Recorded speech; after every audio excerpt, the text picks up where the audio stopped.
আল্লাহ নবীর উপরে নামাজ ফরজ হওয়ার আগে আল্লাহ নবী যে নামাজ পড়তেন আর নামাজ ফরজ হওয়ার পরেও যে নামাজ পড়তেন ওই নামাজটা আদায় করতেন মসজিদে আকসার দিকে ফিরে।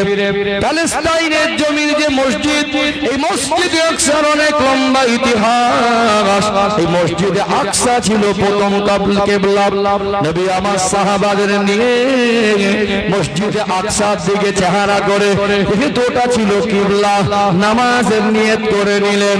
নামাজের মধ্যে আমার আপনার নবী মনে মনে করতে লাগলেন, আল্লাহ ও রব্বুল আলামিন, আল্লাহ নামাজের মধ্যে আমি আছি, তবে আমার চেহারাটা আজকে কিবলা অর্থাৎ মসজিদে আকসার দিকে। মসজিদে আকসাকে যদি কিবলা না বানিয়ে আমি রাসূল আর আমার উম্মত উম্মতিদের জন্য আল্লাহ আপনার কাবা ঘরকে আপনি কিবলা বানিয়ে দিতেন, আমি রাসূলুল্লাহ বড় খুশি হতাম। নামাজ 4 রাকাত নিয়ত করেছেন, 2 রাকাত নামাজ হলো। আল্লাহ পাক তিনি সঙ্গে সঙ্গে জিবরাইল আলাইহিস সালামকে ডাকলেন, ও হযরত জিবরাইল যান যান কোরআনের আয়াত নিয়ে আমার রাসূলের কাছে চলে যান। আল্লাহ নবীর উপরে নামাজের ইমামতি করা অবস্থায় কোরআনুল কারীমের আয়াত আল্লাহ নাযিল করে দিলেন, কদ নারা তাকাল্লুবা ওয়াজহিকা ফিস সামা ফালানুআল্লিআন্নাকা কিবলাতান তারদাহা ফাওয়াল্লি ওয়াজহাকা শাতরাল মাসজিদিল হারাম। আমার হাবিব, আমার হাবিবে প্যারা, কদ নারা তাকাল্লুবা ওয়াজহিকা ফিস সামা, আপনি বারবার আসমানের দিকে তাকাচ্ছেন।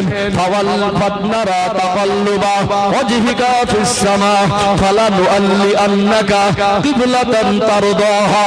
আপনার মনের খবর কেউ যদি না জানে, আপনি মনে মনে কি আশা করেন, মনে মনে কি চাইতে থাকেন, ওটা আমি আল্লাহ বুঝি। আপনি মনে মনে করছেন যে আল্লাহ কাবা ঘরটা যদি কিবলা হতো, ফাওয়াল্লি ওয়াজহাকা শাতরাল মসজিদিল হারাম। আমার নবী, আমার দোস্ত, নামাজ পড়া অবস্থায় আপনি আপনার চেহারা মোবারকটাকে ঘুরিয়ে নেন। আমি আল্লাহ আপনার ওই মনের আশাকে কবুল করে নিয়ে আপনার আর আপনার উম্মত উম্মতিদের জন্য আজ থেকে আমি আমার কাবা ঘরকে কিবলা বানিয়ে দিলাম। জোরে বলেন না, আর এই দেখবে রাসূল শুধু এতটুকু আল্লাহর কাছে মনে মনে করেছেন, আল্লাহ এইটা না হয় এটা হলে ভালো হতো, মসজিদ আকসাটা না হয় এটা হলে ভালো হতো। আমি ওই মসজিদে কিবলাতাইনে গিয়ে দেখলাম পুরো বিপরীত দিকে মেম্বারটা যেখানে, ওটা এখন দরজার মুখে ঢুকতে উপরে সেই চিহ্নটা রেখে দিয়েছে। ও মসজিদে কিবলাতাইন, 2 কিবলা যুক্ত মসজিদ। আল্লাহ হাজী বান্দারা যখন মদিনা শরীফ অবস্থান করেন, ওই মসজিদে কিবলাতাইন সেখানে নিয়ে যাওয়া হয়, হয় না? কোরআন নাজিলের জায়গা, ওটা একটা ঐতিহাসিক জায়গা। মসজিদে কিবলাতাইন ঐতিহাসিক একটা মসজিদ। আমার রাসূলের মনের ইচ্ছাকেও আল্লাহ ফেরত দেন না। জোরে বলুন, জোরে বলেন না। ও ভাইজানেরা, সোনার মানিক যুবকেরা, আব্বার মায়েরা, আমার আপনার নবীর সম্মান মর্যাদা আল্লাহ কত বেশি বাড়িয়েছেন। আমার নবী যখনই দুঃখ পেয়েছেন সান্ত্বনা দিয়েছেন তিনি কে? সবাই বলেন তিনি কে? আল্লাহর নবী। হুজুরের বয়স হয়ে গেল 50 বছর। যেহেতু আমি বিস্তারিত বলার অবকাশ পাবো না, আমি রাসূলুল্লাহ সম্মানের মর্যাদা দিতে গিয়ে পয়েন্টগুলো তুলে ধরছি। ধারাবাহিক গেলে তো সময় পাবো না, জাস্ট কয়েকটা পয়েন্ট কোট করছি যাতে আল্লাহ আমার হাবিবকে কেমন পর্যায়ে সম্মান দিয়েছেন সেটাকে পরিষ্কার করার ইনশাআল্লাহ।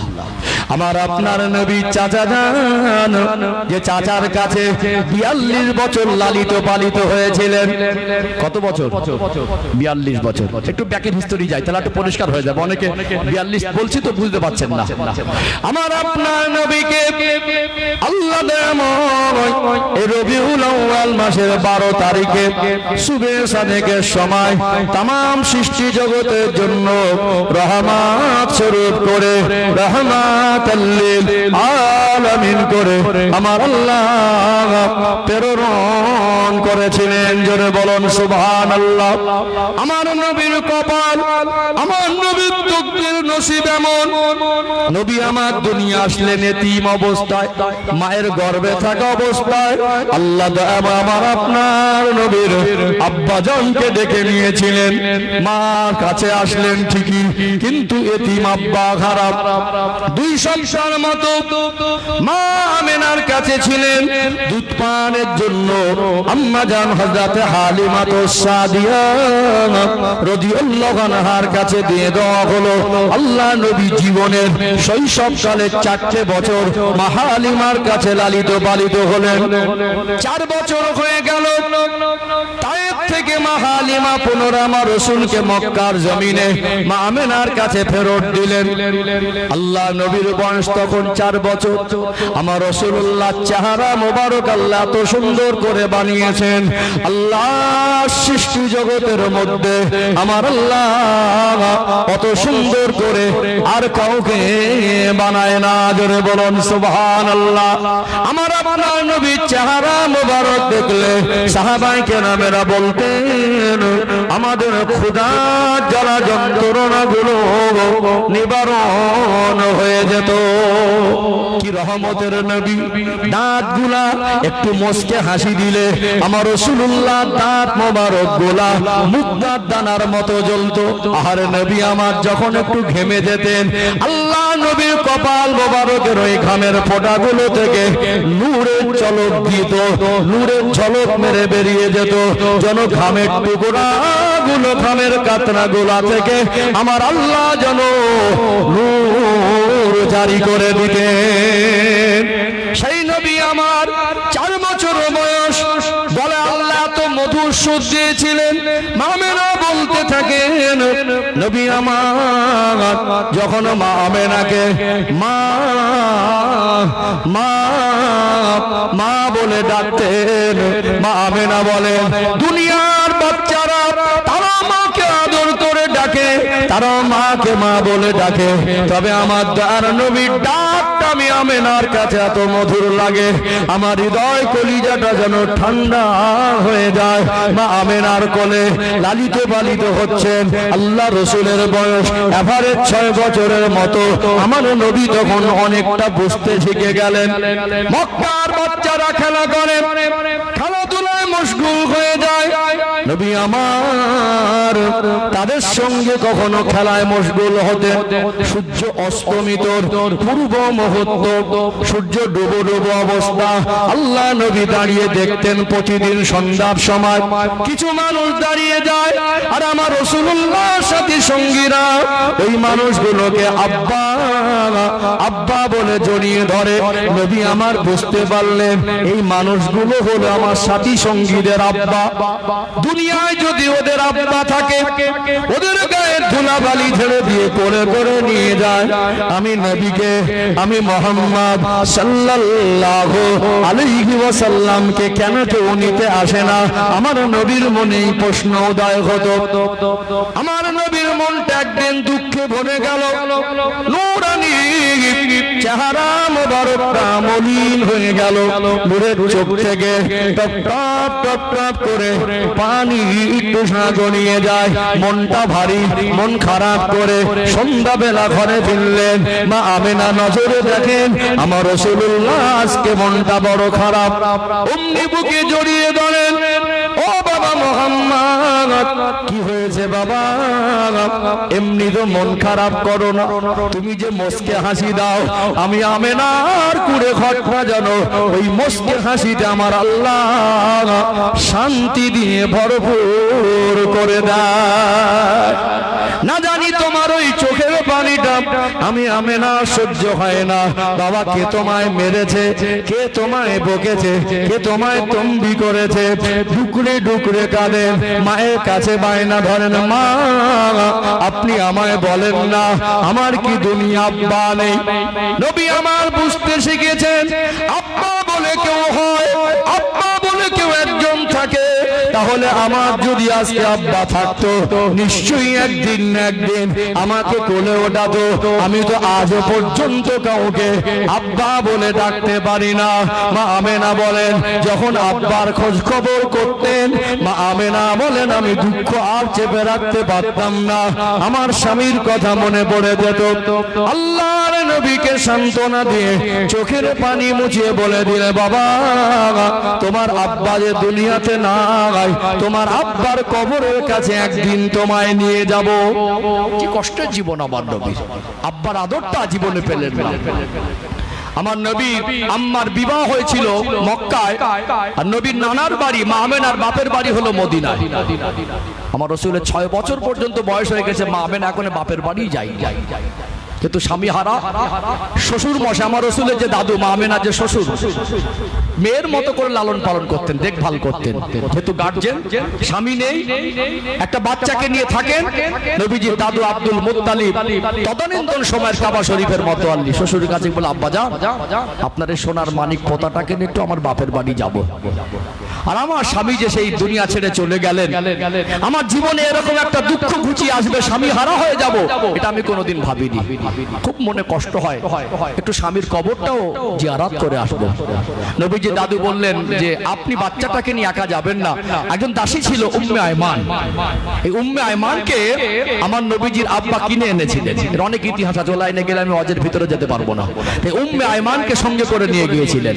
মা আমেনা বলছেন বাপের বাড়িতে গিয়ে আমার রাসূলকে নিয়ে নানার বাড়িতে গেলেন, নানার যে একটা আদর সেটা আমার নবী পেলেন না। বাপের বাড়ি গিয়ে শুনলেন নবীজির নানা জান ইন্তেকাল করেছেন। 1 মাস মতো অবস্থান করেছিলেন, কেঁদে কেঁদে রাত পার হতো, দিন পার হতো, আমি স্বামী হারা হয়ে গেলাম। দীর্ঘ প্রায় 6-7 বছর পরে বাপের বাড়িতে আসলাম, আব্বাকেও দেখতে পেলাম না। কোথায় তখন সেই মোবাইল, কয়েকদিন সময় লাগতো, তখনকার সময় 400 কিলোমিটার এভারেজ রাস্তা মক্কার মদিনা, এত উন্নত পরিষেবা তখন ছিল না।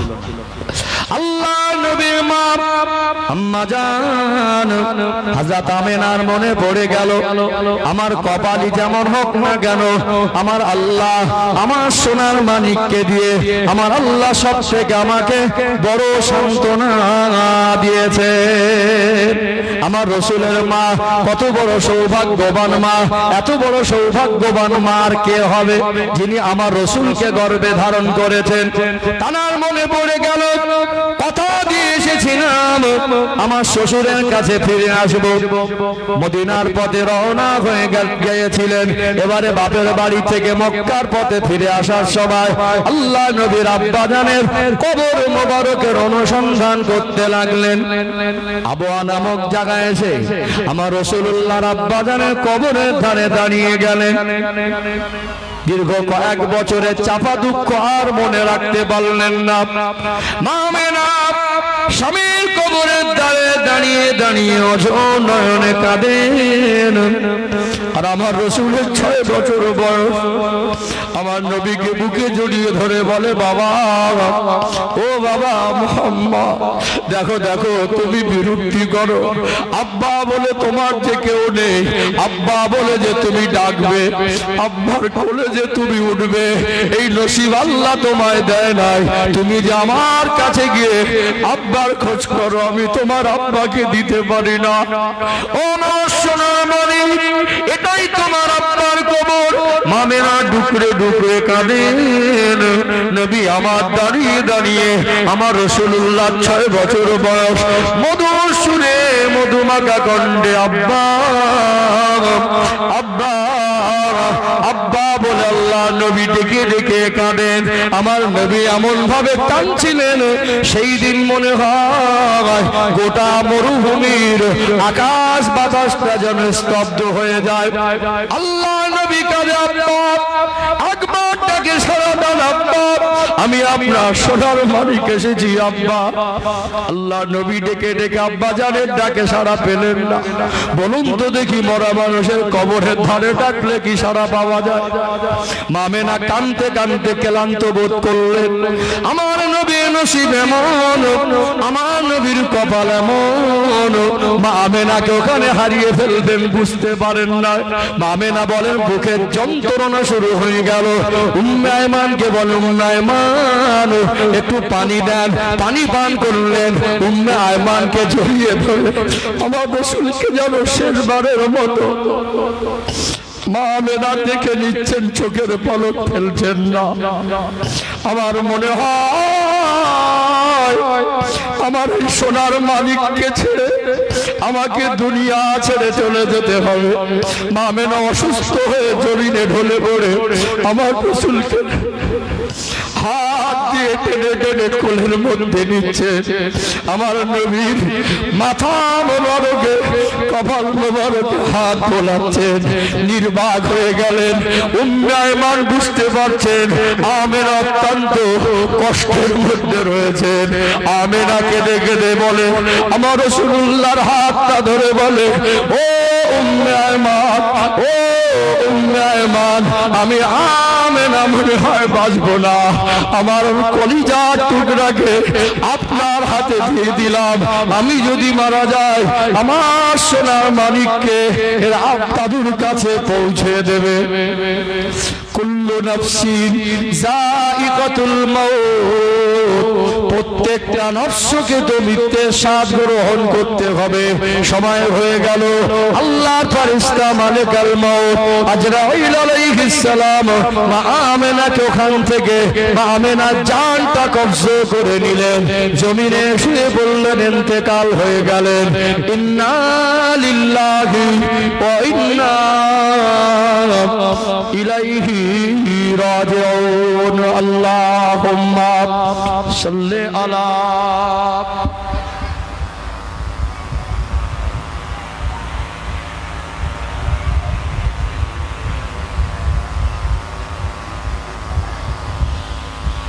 ও ভাইজানেরা, সোনার মানিক যুবকেরা, আব্বারা মায়েরা, উম্মে আয়মান হাতটা নিয়ে আম্মা জান হযরত আমেনার নাকের কাছে দেখে শ্বাস প্রশ্বাসটা বন্ধ হয়ে গেছে, শরীরটা আস্তে আস্তে ঠান্ডা হয়ে যাচ্ছে। নবী আমার আব্বাকে তো ডেকে পেলেন না, এবারে মায়ের গলা জড়িয়ে ধরে কাঁদে মা, ও মা রাগ করেছেন মা, আব্বাকে দেখবো বলে কান্না কাটি করে বলে রাগ করেছেন মা, আর বিরক্তি করবো না মা, চলেন চলেন ফিরে যাই। আমার রাসূল তো প্রথমে বুঝতে পারেন না যে মা চলে গেলেন। সেদিন উম্মে আয়মান বলছেন আমার রাসূলুল্লাহ সেদিন ওই 6 বছরে এত কান্না কেঁদেছিলেন। সেদিন আমি ওই উম্মে আয়মান বলেন মা আমেনাকে ওই এলাকার মানুষের সহায়তা নিয়ে তার আব্বার কবরের ধারে দাফন করে আল্লাহ নবীকে বলে নিয়ে অনেক কষ্ট করে মক্কায় ফিরেছি। কিন্তু আমার নবী যে ওই দিন এত বেশি কষ্ট পেয়েছিলেন, আল্লাহ নবী কোনদিন ওই স্মৃতিটাকে ভুলতেন না।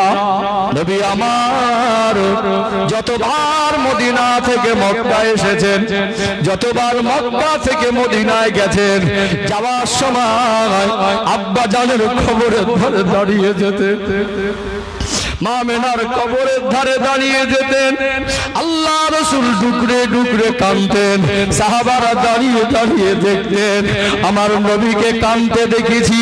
আমার রাসূল যখন আব্বা জানের কবরের ধারে দাঁড়ায়, আমার নবী যখন আম্মা জানের কবরের ধারে দাঁড়ায়, মনে হয় আমার রাসূলের বুক ফেটে কান্না আসে। আল্লাহর নবী কাঁদতে কাঁদতে বসে পড়তেন, হাঁটু মোবারক দুটো উঠিয়ে নিজের চেহারা মোবারকটা মাথাটা হ্যাট করে কাঁদতেন।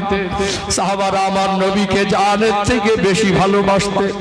আমার রাসূলকে বলতেন ইয়া রাসূলুল্লাহ, ইয়া হাবিবাল্লাহ, সব সহ্য করতে পারি, আপনার এই চোখের পানিটা আমাদের সহ্য হয় না, আপনি আর কাঁদবেন না। আল্লাহর নবী বলেন সাহাবারা, বাবারা, আমি যে 6 বছর বয়সে আব্বার কবর দেখতে এসে মাকে হারিয়েছিলাম, ওই স্মৃতিটা আমি ভুলতে পারি না। আল্লাহ পাক আমার নবীকে মাত্র 6 বছর বয়সে এতিম করে দিলেন। দাদু ছিলেন বেঁচে, আমার রাসূলুল্লাহকে নিয়ে আল্লাহ নবীকে লালন পালন করতে লাগলেন।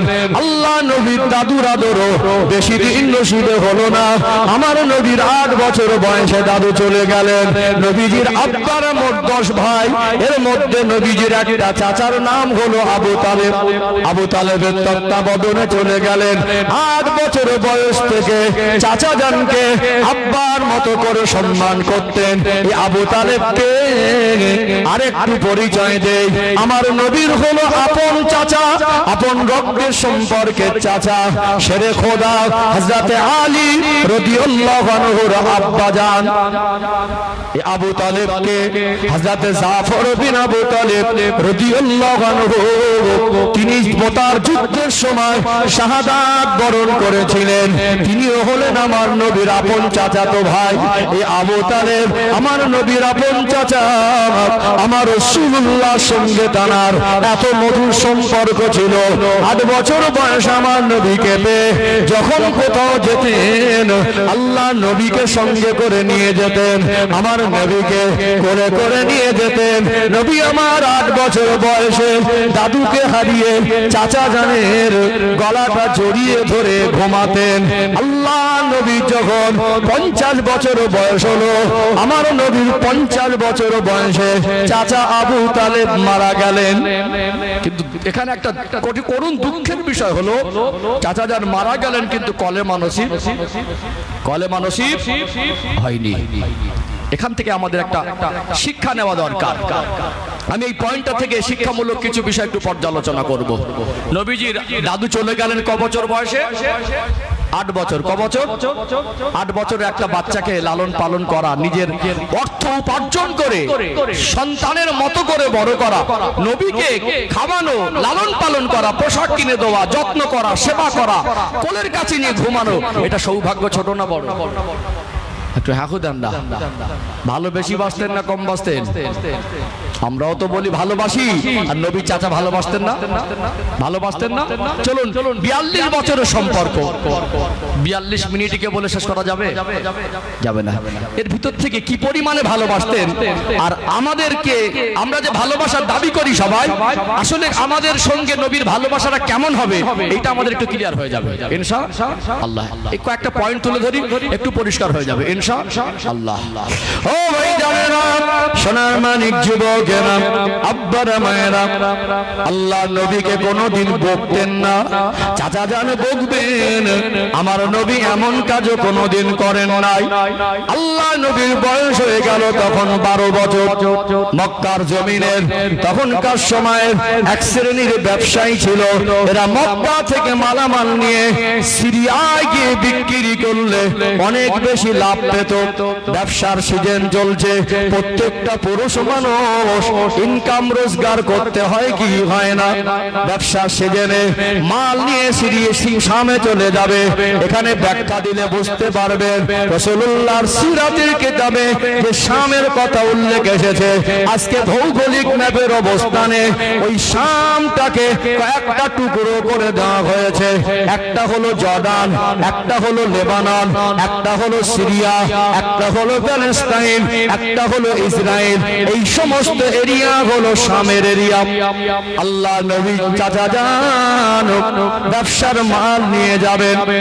আল্লাহ নবী কানে সংবাদ পৌঁছালো। চাচা জানকে বলেন, চাচা জান আমি আপনাকে ছাড়া থাকতে পারি না। আপনি তো ব্যবসার মাল নিয়ে 1 মাসের অধিক সময়ের জন্য বেরিয়ে যাবেন, আপনি কি আমায় নিয়ে যাবেন না? আল্লাহর নবীর 12 বছর বয়স, চোখ দুটা ছলছল করে। আমার রাসূলের এই কষ্টটাও নবীজির চাচা আবু তালেব সহ্য করলেন না। আমার নবীর মন খারাপ দেখে বলেছিল, ও ভাতিজা মুহাম্মদ, আমি তোমাকে সন্তানের থেকেও বেশি ভালোবাসি, তবে মন খারাপ করো না, আমি তোমাকে সাথে করে নিয়ে যাব। মুখে বলা আর কাজে বাস্তবায়ন করা দুটো কিন্তু এক নয়। মুখে বলা আর কাজে করা, কারণ নিয়ে যাওয়াটা সহজ ছিল না।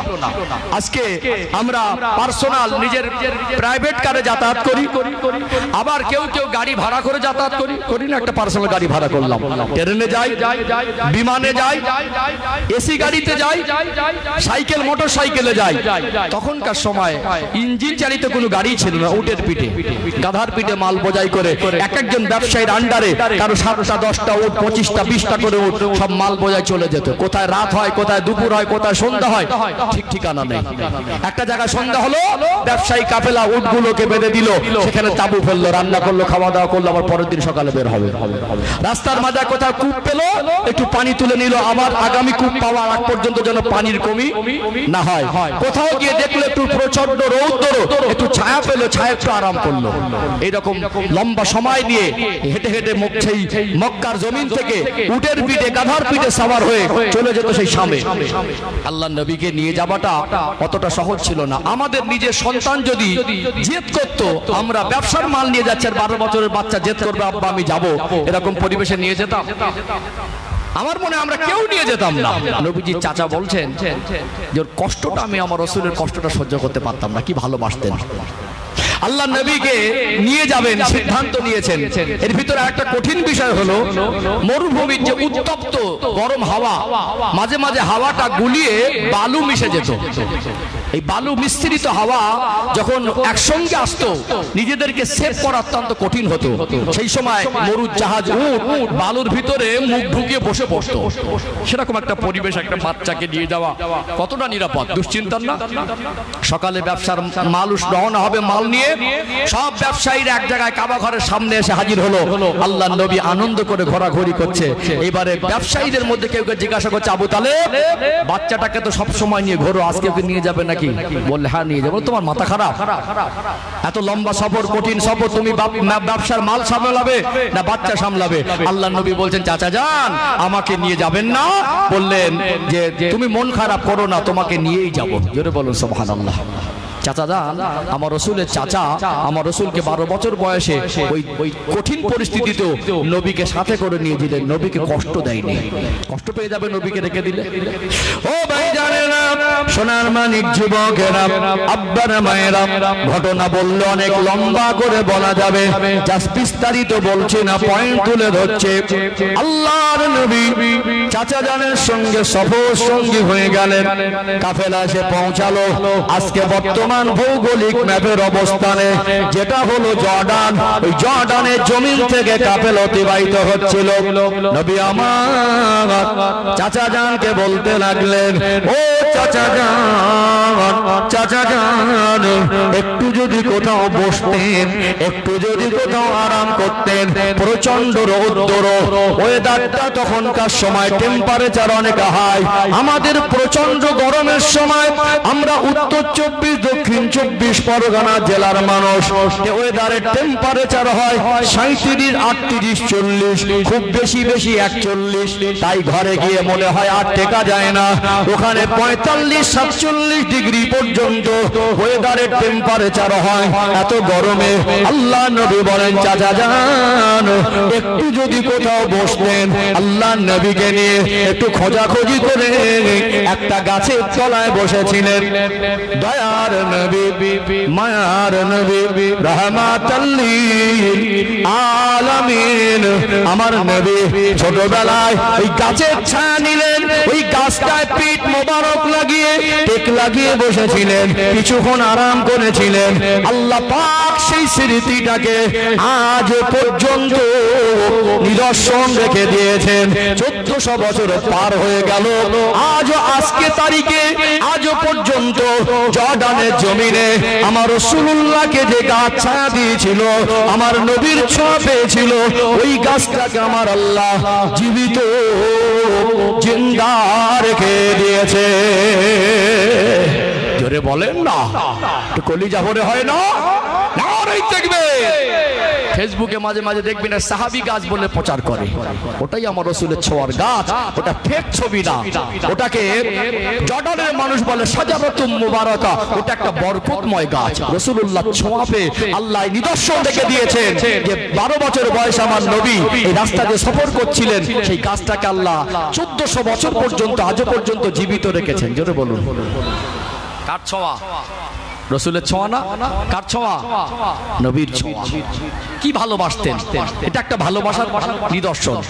এরকম ভালোবাসার ইতিহাস অনেক বলা যাবে। আল্লাহর নবীর নবুয়তের 7ম বছরে 40 বছর বয়সে নবুয়ত পেলেন, আর বয়স তখন 47, 7 বছর দিন প্রচার চলছে।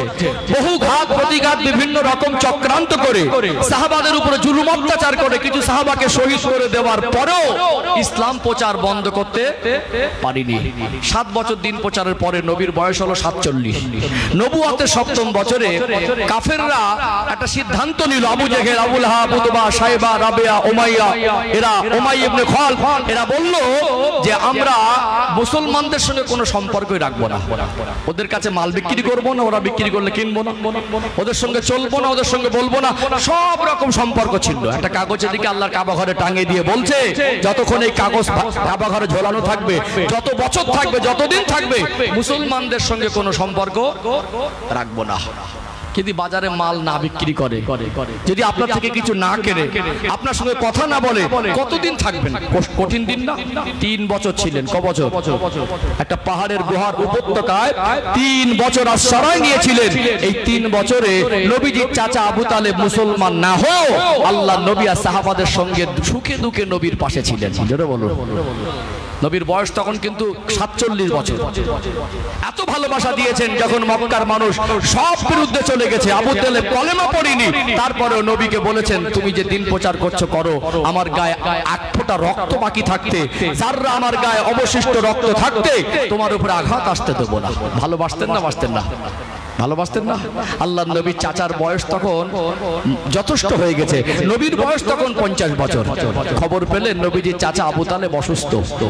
ইসলাম তলোয়ারের দ্বারা প্রচার হয়নি, জোর করে আল্লাহর নবী কাউকে কলেমা পড়ায়নি। রাসূলুল্লাহর আপন চাচার সঙ্গে যার কোলে 42 বছর লালিত পালিত হয়েছেন, তাকে আমার নবী কোনোদিন জোর করে কলেমা পড়ায়নি। দাওয়াত দিয়েছেন বহুবার। তিনি ভেবেছেন বয়সে মুরব্বী, আব্বার মতো করে সম্মান করেছেন, নিজের সন্তানের মতো করে, এমনকি সন্তান হলেও যে দাবিগুলো মানতো না, আমার নবীকে নবী যেটা বলেছেন সেগুলো নবীজির চাচা ভালোবাসা দিয়ে মেনেছেন। মেনেছেন না? নবী দিনের দাওয়াত দিয়েছেন, কিন্তু কলেমা এমন এক জিনিস, ইসলাম এমন এক জিনিস, আজকে যারা ইসলামের নামে অপবাদ দেয়, নবীজির চাচার জীবনের ইতিহাস খুললেই তো পাওয়া যাবে। যদি জোর করে প্রেসার ক্রিয়েট করে মুসলমান করা যেত, তাহলে নবীজির চাচাকে আল্লাহ নবী জোর করেই বলতেন চাচাদান পড়তেই হবে। দাওয়াত দিয়েছেন, তিনি পড়েননি, বেয়াদবি করবে? আব্বার মতো তিনি পড়েননি, বেয়াদবি করবে? চাচাদানকে দাওয়াত দিয়েছেন। আমার নবীর চাচা যখন অসুস্থ হয়ে গেলেন, নবী চিন্তায় বললেন যে আমার চাচাদান যদি বিনা কলেমায় মারা যায় তাহলে জান্নাত নসিব, জান্নাত নসিব হবে না। ঈমান যদি না থাকে, আমি রাসূল কাফেরের জন্য, মুশরিকের জন্য, যার ভিতরে যাররা ঈমান নেই, আমি তার জন্য সুপারিশই করতে পারবো না। ঈমান থাকলে তো সুপারিশই পাবে। আল্লাহ নবী খবর পেলেন চাচা জান আবু তালেব অসুস্থ হয়ে গেলেন। টানা 42 বছরের সম্পর্ক। আল্লাহ নবী তড়ি গড়িয়ে এলেন, চাচা জানের মাথার ধারে বসলেন। ও চাচা জান, চাচা জান, একবার আপনি পড়ে নেন কালেমা লা ইলাহা ইল্লাল্লাহ মুহাম্মাদুর রাসূলুল্লাহ সাল্লাল্লাহু আলাইহি ওয়াসাল্লাম। চাচা জান, টানা 42 বছর আপনার সঙ্গে আমার এমন সম্পর্ক যেন আপন সন্তান আর আপন বাপ। আপনি যদি একবার ঈমানের কলেমা পড়ে নেন, আপনি 42 বছর ধরে আমাকে এত বেশি ভালোবাসা দিয়েছেন, আমার জন্য আপনি যা করেছেন, শুধুমাত্র একবার শুধু কলেমা পড়ে নিলে আপনাকে জান্নাতে নিয়ে যাবার জিম্মাদার আমি রাসূলুল্লাহ হয়ে যাব। কাফেররা মাথার ধারে বলে আবু তালেব তুমি কুরাইশ বংশের নেতা, তোমার সারা জীবন বাপ দাদার ধর্ম মেনে তুমি বিছানায় শুয়ে যেন ধর্ম ত্যাগ করো না, এক তো শয়তানের ধোঁকা। আল্লাহ নবী যেই কলেমার দাওয়াত দেয় আবু তালেব মুখটা ফিরিয়ে নেয়, আবার আল্লাহ নবীর চোখ ভরা পানি। অন্যদিকে উঠে এসে চাচা জানের মাথার ধারে বসে বসে আদরে সম্মান করে বলেন চাচা জান শুধুমাত্র একবার পড়ে নেন। আল্লাহর হুকুম হয়ে গেল, মারা গেল। নবী এত কান্না কাঁদছিলেন, ভেঙে পড়ছিলেন যে মানুষটা আমার সব সময় সাহারা, সুখে দুঃখে সঙ্গ দিয়েছেন, নিজের কোলের কাছে নিয়ে ঘুমেছেন, নিজে হাতে তুলে আমাকে খাইয়েছেন, আমার ঠোঁটে মুখে চুমা দিয়েছেন। আমাকে যে মানুষটা কোলের মধ্যে করে নিয়ে ঘুমাতেন কোনোদিন আমাকে তম্বি করে নাই, কোনোদিন আমার গায়ে একটা আঁচড় দেয় নাই। আজ আমার চাচা যান বিনা কলেমায় চলে গেল। আল্লাহ নবীর কান্না আল্লাহ সহ্য করলেন না, সঙ্গে সঙ্গে কোরআনুল কারীমের আয়াত নাজিল হয়ে গেল, ইন্নাকা লা তাহদি মান আহবাবতা ওয়ালাকিন্নাল্লাহা ইয়াহদি মান ইয়াশা। আমার হাবিব ইন্নাকা লা তাহদি মান আহবাবতা, নিশ্চয়ই আপনি যাকে ভালোবাসেন তাকে হেদায়েত করতে পারেন না, ওয়ালাকিন্নাল্লাহা ইয়াহদি মান ইয়াশা। আল্লাহ যাকে চান তাকে হেদায়েত দেন। হেদায়েতের মালিক কে? সবাই মিলে বলেন কে? কেউ যদি হেদায়েত না হয় তো হেদায়েত আল্লাহ তাই দেবেন না। যে হেদায়েত আল্লাহর কাছে চাইবে তাকেই আমার আল্লাহ হেদায়েত দেবে। আল্লাহ নবী চাচা যান চলে গেলেন। বলুন তো 42 বছরে ভালোবাসা ছিল কি ছিল না? এই ভালোবাসা কোনো উপকার এসেছে? উপকারে আসেনি। প্রথম ঘাটতি ছিল ঈমান নেই, কি নেই? দ্বিতীয় এইগুলো ভাববেন, আমরা যারা মনে করি মদ খাচ্ছি তো কি হয়েছে, নবীকে তো ভালোবাসি বলি। গাঁজা খাচ্ছি তো কি হয়েছে, নবীকে ভালোবাসি বলি। পর্দা করেই তো কি হয়েছে, নবীকে ভালোবাসি বলি। নামাজ পড়েই তো কি হয়েছে, নবীকে ভালোবাসি বলি। মনে করে পার হয়ে যাব। বাপজিরা ভাইরা, নামাজ ছেড়ে দিয়ে শরীয়তের খেলাফ চলে, অন্যায় পথে চলে, জুলুম অত্যাচার করে নবীর ভালোবাসা হয় না। নবী বলছেন মান আহাব্বা সুন্নতি ফাকাদ আহাব্বানি, আমার সুন্নাতকে ভালোবাসো। ওই ভালোবাসাটা আমি রাসূলের ভালোবাসা। আমার সুন্নাত বাদ দিয়ে, আমার আদর্শ বাদ দিয়ে, আমার সিরাত বাদ দিয়ে, আমার নিজের আদর্শটাকে তোমরা ভুলে গিয়ে অন্যকে অনুসরণ করে মন মর্জি চলে আমাকে ভালোবাসার দাবি দিলে ওটা ভালোবাসা হতে পারে, প্রকৃত ভালোবাসা হতে পারে না। নবী বলছেন মান আহাব্বানি ফাকাদ আহাব্বাহুল্লাহ, যে ব্যক্তি আমি রাসূলকে ভালোবাসলো সে যেন আল্লাহকেই ভালোবাসলো। জোরে বলুন। কোরআনুল কারীমের 3 নম্বর পারা, সূরার নাম হলো সূরা আলে ইমরান, আয়াত নাম্বার 31, 31 নম্বর আয়াত হবে সম্ভবত। তবে ওই সূরা আলে ইমরানের মধ্যে আল্লাহ দয়াময় তিনি জানিয়ে দেন, কুল ইন কুনতুম তুহিব্বুনাল্লাহা ফাত্তাবিউনি ইউহিব্বুকুমুল্লাহ।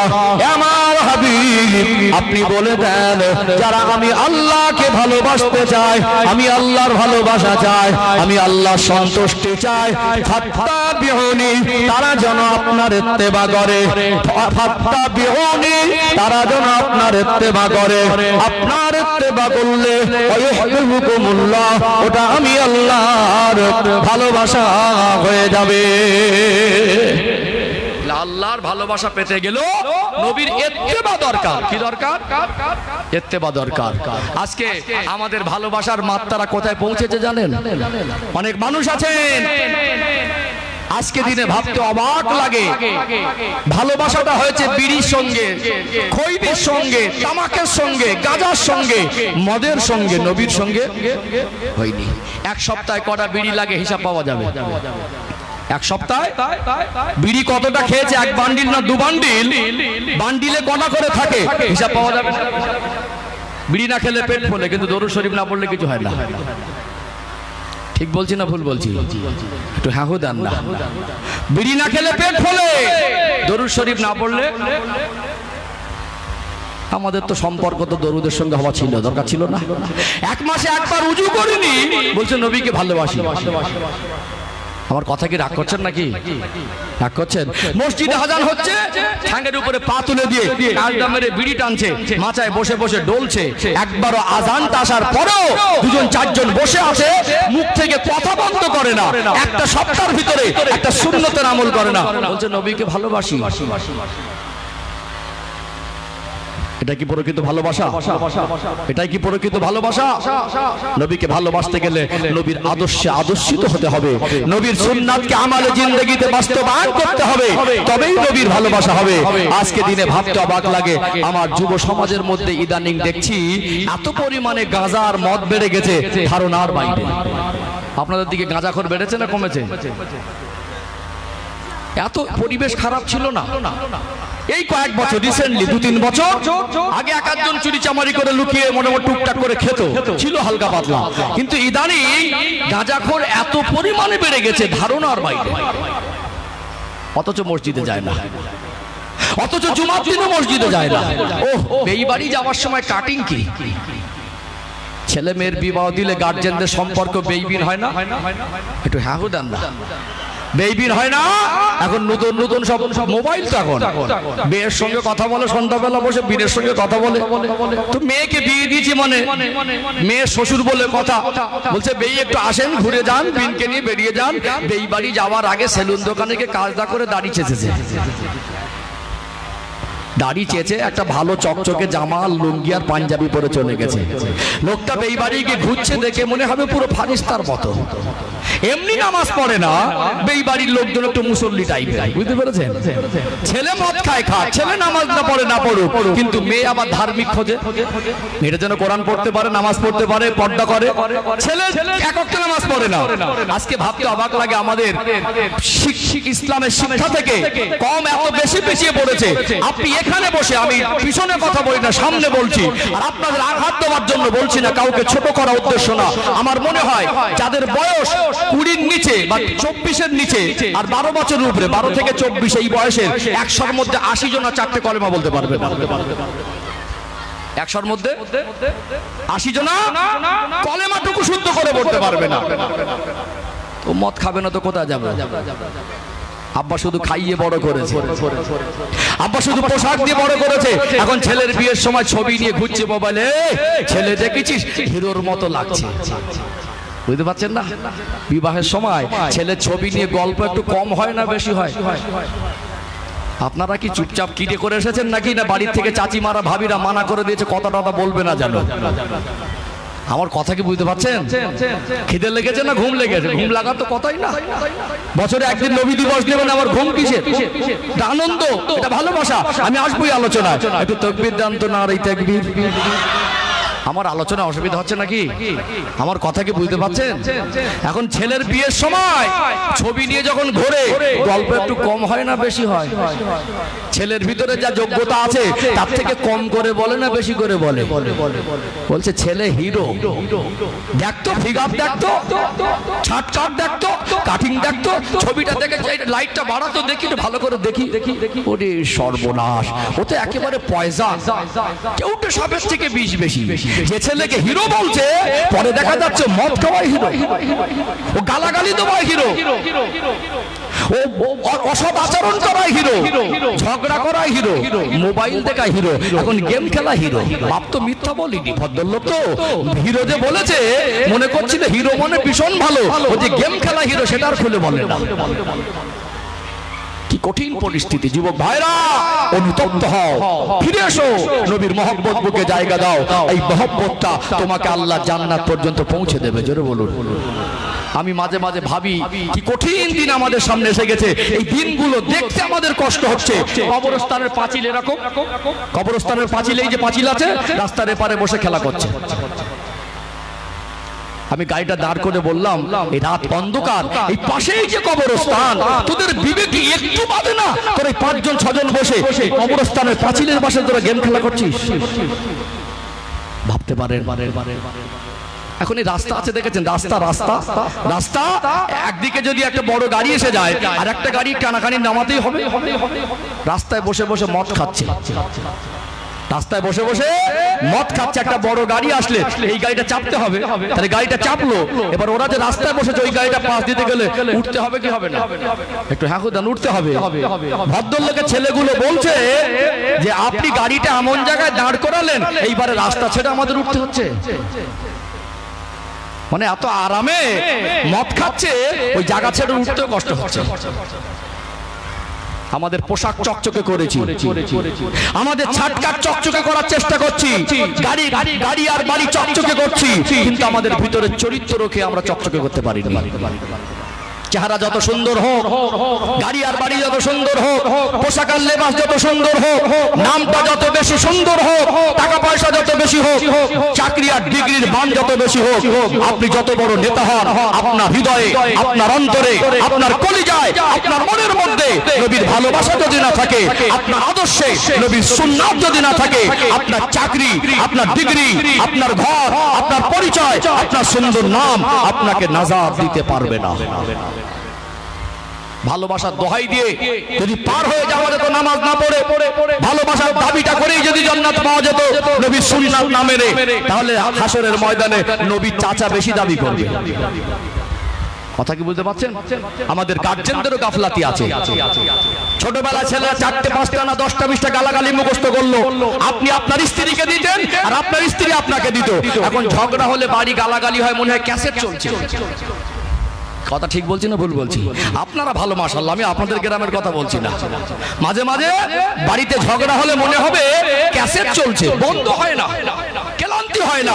স্বামী একটা দিলে স্ত্রী উল্টো একটা দেয়, স্ত্রী একটা দিলে স্বামী একটা দেয়। এখন আগে টুকটাক ঝগড়া হতো, এখন ঝগড়া থেকে মারামারি, মারলে উল্টে মারও চালাচ্ছে।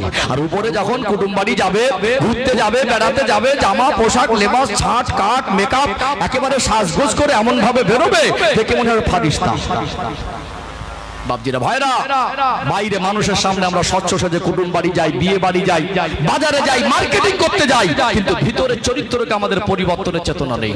অন্তরে নবীর মহব্বত জাগা দেন, অন্তরে নবীর ভালোবাসা জাগা দেন, চিন্তায় চেতনায়, লেবাসে পোশাকে, ছাটকাটে, চলাফেরাতে, শ্বাসে নিঃশ্বাসে বিশ্বাসে প্রত্যেকটা মুহূর্তে নবীর আদর্শ সুন্নাত যদি বুকে নিয়ে যায় জীবন যাপন করতে না পারি, এই রকম নবী দিবস 365 দিন দিও, এরকম বিদারি 365 দিন বিলি করো, আল্লাহ জান্নাতে যাওয়া আমাদের জন্য সহজ হতে পারে না। এতে আপনার আমার কথা টক লাগুক, আপনি রাগ করেন, আপনি ফাটেন আর আপনি চটেন, এতে আমার কিচ্ছু করার নেই। কষ্ট পাচ্ছেন নাকি? কষ্ট পাচ্ছেন? আপনার বয়স হয়ে গেছে, কেন আপনাকে দাড়ি রাখতে বলতে হবে? আপনি কচি মানুষ নাকি? আমি আপনার ছেলের বয়সে আপনাকে আমি বোঝাবো দাড়ি রাখতে হয়, এটা আপনি জানেন না? আজ বহু আমার আপনার বয়সী মানুষ আছেন, এখনো কেন দাড়ি রাখছেন না? আবার কি নতুন করে সংসার করবেন নাকি? এখনকার মেয়েরা ফ্যাশন আর মডার্ন, ভিন্ন ধর্ম অবলম্বীদের কালচার আকৃষ্ট হয়ে এরা ফ্যাশন আর মডার্নগিরি দেখাচ্ছে, দাড়িওয়ালা ছেলেদের পছন্দ করে না। আপনাদের কি চিন্তাধারা আর একবার চিন্তা ভাবনা নেবেন নাকি? দাড়িটা কেন রাখছেন না? এমনি তো খাচ্ছেন, ঘুরছেন, বেড়াচ্ছেন, চাষবাস করছেন, ব্যবসা বাণিজ্য করছেন, দাড়িটা রাখলে আপনার কি ক্ষতি হবে? এখানে বসে যদি প্রতিজ্ঞাবদ্ধ হতে পারেন, এতদিন ভুল করেছি, এতদিন একটা ভুল পথে ছিলাম, এতদিন নবীকে ভালোবাসতাম, মুখে বলতাম, ওই মুখে বলার সাথে সাথে সুন্নত আমল করলেই তবে ভালোবাসা পরিপূর্ণতা পাবে। এই নবী দিবসে বসে প্রতিজ্ঞাবদ্ধ হচ্ছি, দাড়ি আর চাচবো না, মরেও যদি যাই রাসূলের সুন্নাত নিয়ে যাব, তবেই এই মাহফিলে বসার সার্থকতা হবে, তবে এই মাহফিলে বসলে লাভবান হবেন, তবে এই মাহফিলটা উপরে আল্লাহ খুশি হবে। পরিবর্তনের নিয়ত রাখা দরকার আছে না নেই? আছে না? কষ্ট পাচ্ছেন? বলুন না, আপনাকে আমি আপনাকে কেন জ্ঞান দেব? আমি আপনাকে কেন বলবো আপনি দাঁড়িয়ে রাখেন? কেন আপনি কি বোঝেন না? আমার যুবক ভাইদেরকে বলি, মসজিদের সঙ্গে সম্পর্ক করেন।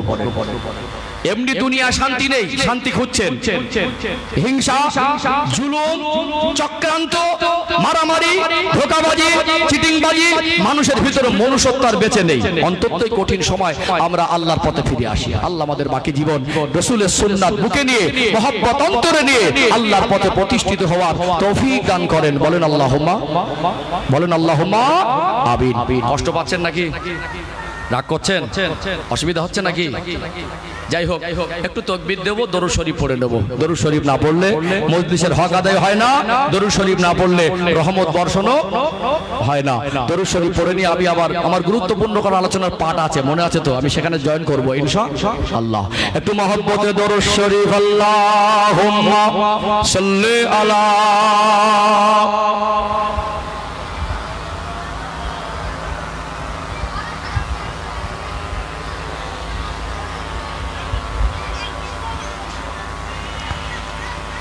हुब्बे अहमद अजल ही सीने में है, मैं हूँ मेरा दिल मदीने में है।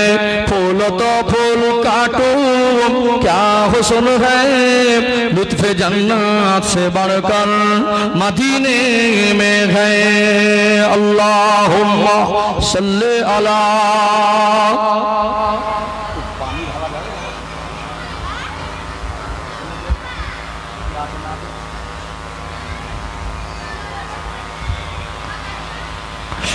इन हवाओं से कह दो ना आए इधर, मुझको खुशबू की कोई जरूरत नहीं, जिनके खुशबू से महका सारा जहां, खुशबू नबी के पसीने में है।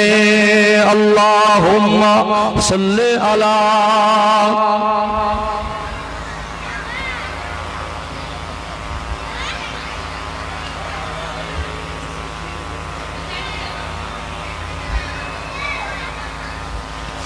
একটু জিকির করেন লা ইলাহা ইল্লাল্লাহ।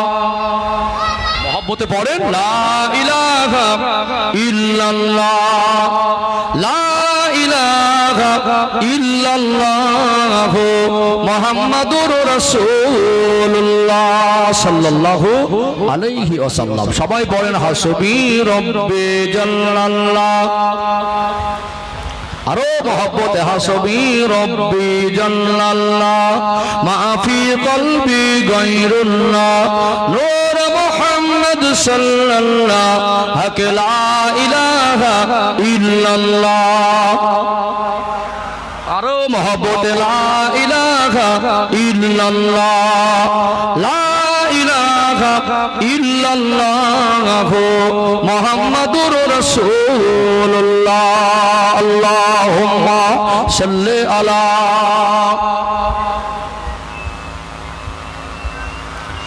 ওয়া আলা আলি সাইয়্যিদিনা। ও ভাইজানেরা, সোনার মানিক যুবকেরা, আব্বারা মায়েরা, আমি আমার নবীর সম্মানের কথা বলছিলাম। আল্লাহ দয়াময় আমার আপনার নবীর সম্মান মাকাম মর্যাদা কত বেশি বাড়িয়েছেন। আমার নবীজি চাচা যখন মারা গেলেন, আমার রাসূলুল্লাহর বয়স তখন 50 বছর। কত বছর? 50 বছর। একটা সাহারা গার্জেন চলে গেল। আল্লাহ নবীর আর একটা সাহারা, সুখে দুঃখে সব সময় সাহারা। আমার নবীকে এত বেশি ভালোবাসতেন, আল্লাহ খুশি হয়ে আম্মা জান হযরতে খাদিজাতুল কুবরা রাদিয়াল্লাহু আনহাকে আমার আল্লাহ নিজে সালাম প্রেরণ করেছিলেন। নবীর চাচা আর মা খাদিজা কয়েকদিনের ব্যবধানে ইন্তেকাল হয়ে গেলেন। কয়েকদিনের ব্যবধানে আমার নবীর জীবন থেকে গুরুত্বপূর্ণ দুইজন ব্যক্তি চলে যাওয়া মনে আমার নবীর দুশ্মনী বেড়ে গেল। একদিকে চাচা ছিল সাহারা, একদিকে সান্ত্বনা দেওয়ার জন্য ছিল আম্মা জান হযরতে খাদিজা। কয়েকদিনের ব্যবধানে মা খাদিজাতুল কুবরা রাদিয়াল্লাহু আনহা চলে গেলেন, স্ত্রী চলে গেলেন, নিজের গার্জেন চাচা চলে গেলেন। আল্লাহ নবীকে কাফেররা চতুর্দিক থেকে বিভিন্ন ভাবে প্রেসার ক্রিয়েট করতে লাগলেন। এবারে গভীর ষড়যন্ত্র করছে আমার নবীকে জানে মেরে দেবে। আল্লাহ নবীর ওই বছরটাকে কেতাবের ভাষায় আমুল হুজুন, দুঃখের বছর বলা হয়েছে। নবীজির জীবনের শোকের বছর, চতুর্দিকে দুশ্মনে ভরা, দুশ্মনের মাত্রা বেড়ে গেল। আমার নবীর মনটাও ভালো না। নবী আমার ডাকলেন। আমার নবীর একটা পোষ্য পুত্র ছিল, পালক পুত্র ছিল, যে পুত্রটার নাম হলো হযরত যায়েদ ইবনে হারেসা। নবী আমার বললেন, ও বাবা যায়েদ, মক্কা জমিনে আমার দুশ্মনে ভরা, আমার স্ত্রী চলে গেল, আমার চাচা চলে গেল, মনটা ভালো লাগে না বাবা, একা একা মনে হয়। বাচ্চাদের নিয়ে একটু দুশ্চিন্তা করি। আমার আল্লাহ দেওয়া মহান দায়িত্ব আমার উপরে, আমি তো কোনো রকম ভাবে আল্লাহ দেওয়া মহান দায়িত্ব থেকে পিছু পা হতে পারবো না। আল্লাহ নবী বললেন, চলো বাবা যায়েদ, একটু চলে যাই তায়েফের জমিনে। যেহেতু মক্কায় দুশমনরা খুব অত্যাচার করার জন্য উঠে পড়ে লেগেছে, একটু যদি মক্কার বাইরে কিছুদিন কাটানো যায়। যে তায়েফে 4টে বছর আম্মা জান হালিমার ঘরে আল্লাহ নবী বড় হয়েছিলেন, ওই তায়েফে গিয়ে নবী আমার তায়েফবাসীকে ডেকে ডেকে বলেন, ও তায়েফবাসী, ও তায়েফের মানুষ, তোমরা পড়ে নাও লা ইলাহা ইল্লাল্লাহ মুহাম্মাদুর রাসূলুল্লাহ। 1 মাস পর্যন্ত আল্লাহ নবী আর নবীজির পোষ্য পুত্র হযরত যায়েদ ইবনে হারেসা রাদিয়াল্লাহু আনহু পুরোটা তায়েফের অলিগলি ঘুরে ঘুরে কলেমা প্রচার করলেন। তায়েফের একটা মানুষ ঈমান আনে নাই। আল্লাহ নবী 1 মাস পর্যন্ত প্রচার করার পরে তায়েফের এক শ্রেণীর হিংস্র মানুষ বলল, তায়েফ থেকে একে বের করে দাও। আল্লাহ নবীর পিছনে কিছু দুষ্ট ছেলেদের লিলিয়ে দিল। আমার রাসূলুল্লাহ পিছনে দাঁড়া করে আনে, আমার নবীকে বলে বেরিয়ে যা। আমার নবীর নুরানি শরীর মোবারক লক্ষ্য করে পাথর ছুঁড়ে ছুঁড়ে মারে। আমার রাসূলুল্লাহ সাহাবী পোষ্য পুত্র হযরত যায়েদ ইবনে হারেসা আমার নবীকে জানের থেকে বেশি ভালোবাসতেন। আল্লাহ নবীর ওই নূরানি শরীর মোবারকে যাতে পাথরের আঘাত না লাগে, তিনি নিজের সিনাটা পেতে দিয়ে, নিজের পিঠটা পেতে দিয়ে পাথরগুলো নিজের শরীরে সেপ দেয়। তাড়াতে তাড়াতে আমার নবীর পিছন থেকে পাথর ছুটতে ছুটতে প্রায় 3 কিলোমিটারের অধিক রাস্তা দাঁড়িয়ে দাঁড়িয়ে নিয়ে আসলেন। আমার রাসূলুল্লাহ যদি দাঁড়িয়ে যান, পাথরের আঘাতটা বেশি হবে। আমার নবী ছুটতে লাগলেন, তায়েফবাসী পাথর মারে। আমার রাসূলুল্লাহর গোটা নুরানি শরীর মোবারক রক্তে রঞ্জিত লাল হয়ে গেল। নিজের পিরাহান মোবারক শরীরের চামড়ার সঙ্গে জড়িয়ে গেল। পায়ে পড়েছিলেন নালাইন মোবারক, জুতো মোবারকে গিয়ে রক্তগুলো জমে গেল। আল্লাহ নবী তিনি শারীরিকভাবে দুর্বল হয়ে গেলেন। আর মনে হয় ছুটতে পারছেন না, আর মনে হয় দাঁড়াতে পারছেন না। নবী আমার একটা সময় অমনি দুম করে জমিনের উপরে পড়ে গেলেন। তায়েফবাসী এত নিষ্ঠুর, তায়েফবাসী এত পাষাণ। আল্লাহ নবী পড়ে যাওয়ার পরে আমার রাসূলুল্লাহ শরীরের উপরে পাথর মারেন। আমার নবীকে হযরত যায়েদ ইবনে হারেসা রাদিয়াল্লাহু আনহু বুকের মধ্যে জড়িয়ে নিলেন। তায়েফবাসী মনে করে এত মারা মেরেছি, আর মনে হয় বেঁচে নেই। এবারে তারা চলে গেল। হযরত যায়েদ ইবনে হারেসা রাদিয়াল্লাহু আনহু আমার নবীকে এবারে একটু কষ্ট করে কোলে উঠিয়ে টেনে টেনে টেনে টেনে একটা আঙুর বাগানের ভিতরে নিয়ে গেলেন। আমার আল্লাহ নারাজ হয়ে গেলেন, আমার আল্লাহ নাখোশ হয়ে গেলেন। আল্লাহর হাবিবের এত কষ্ট দেন, আল্লাহ নবীর উপরে এত জুলুম অত্যাচার হয়। আল্লাহ বলে, জিবরাইল যান, ও ফেরেশতা জিবরাইল চলে যান, পাহাড়ের ফেরেশতাদের নিয়ে যান।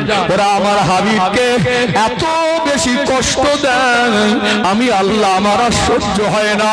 শুধু আমার হাবিবকে একবার জিজ্ঞাসা করেন, যদি আমার নবী অনুমতি দেয় তায়েফবাসীকে পাহাড়গুলো তুলে ওদেরকে চেপে পিষে মেরে দাও। আল্লাহ নবীকে কোলে নিয়ে কাঁদছেন। হযরত সাইদ ইবনে হারেসা চোখ ভরা পানি, গোটা শরীরটা রক্তাক্ত।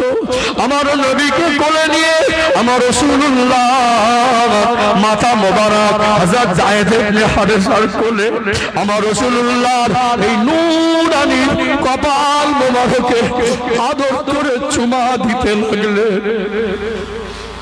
ইয়া রাসূলুল্লাহ, ইয়া হাবিবাল্লাহ, হুজুর আমি সাইদ, আমার আর ভালো লাগে না আপনার এই কষ্ট, আমি সাইদ ইবনে হারেসা সহ্য করতে পারি না।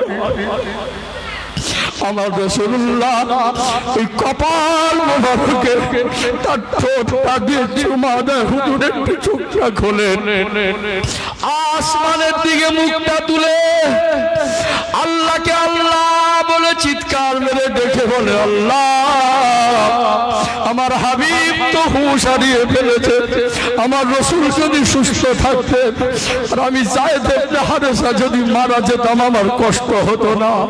আল্লাহ পাক আপনার হাবিবকে আপনি হুঁশ মোবারক ইনায়াত করে। আমি সাইদ ইবনে হারেসা আমার আর সহ্য হয় না, আল্লাহ আমার ভালো লাগে না, আল্লাহ আমি থাকতে পারি না। আল্লাহ নবীকে ডাকেন, ইয়া রাসূলুল্লাহ, ইয়া হাবিবাল্লাহ, হুজুর বেয়াদবি মাফ করে, আমি যাই আপনাকে নিয়ে আর নিজেকে ধরে রাখতে পারছি না। আর একটা বারের মতো একটু নুরানি চক্ষু মেলে দেখেন। আল্লাহ পাক আমার আপনার নবী নূর নবী দয়ার নবীকে আমার আল্লাহ ওই সময় হুঁশ মোবারক ইনায়াত করেছিলেন। আরো জোরে বলো, আরো জোরে বলো, নবী আমার হুঁশ মোবারক ফিরে চক্ষু মোবারকটা খুললেন। বাবা জায়েদ কোথায় আছি বাবা? ও বাবা জায়েদ কোথায় আছি বাবা? একটু আমায় বলো, যারা মারছিল কোথায়? ইয়া রাসূলুল্লাহ, ইয়া হাবিবাল্লাহ, যারা আপনার মারছিল কেউ নাই। আল্লাহ নবী তখন এই নূরের চোখ থেকে পানি ঝরিয়ে যাচ্ছে। আমার নবী জীবনের দুটা স্মৃতি সব থেকে বেশি কষ্টদায়ক। একটা হলো উহুদের ময়দানে যেদিন দান শহীদ হয়েছিল, আর একটা হলো তায়েফের জমিনে। নবী আমার বলে, বাবা যায় শরীরে বড় যন্ত্রণা হচ্ছে বাবা। আমার রাসূলুল্লাহর এই চোখের পানি মোবারক হযরত সাইদ ইবনে হারেসা মুছে দিতে লাগলেন। ও বাবা যায় একটু পানি পিপাসা লেগেছে বাবা, একটু পানি কি পাওয়া যাবে?